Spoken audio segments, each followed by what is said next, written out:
The Portrait of the Artist as a Young Man is a unique novel. It's narrated by the main character, Stephen. The novel starts out when Stephen is a young child and ends when he's finished college. The novel begins with Stephen as a toddler being told a story by his father about a moo cow. Then, Stephen is sent to a boarding school named Clongowes Wood College.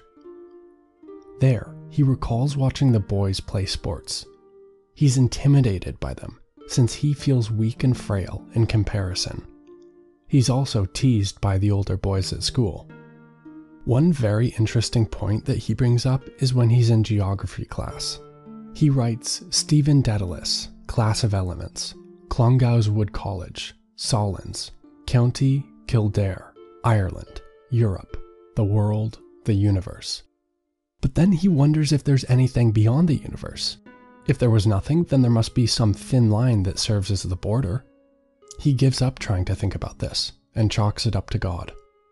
Unfortunately, he thinks that because the universe is so big, that must mean he's small.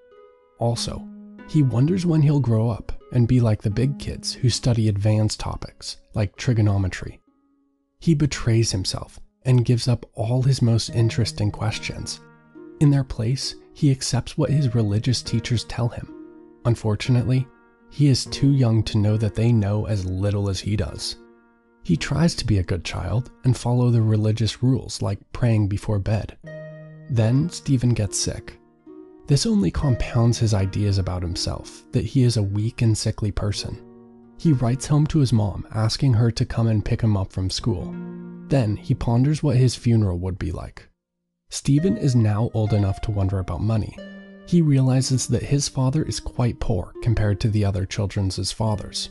He also realizes that his father would give him more money than he asked for. His father was generous and loving. Stephen goes home for the holidays to hear his family argue about politics and religion. As a child, he's conflicted about who to believe. The religious school is oppressive. In one case, he's beaten because his glasses broke.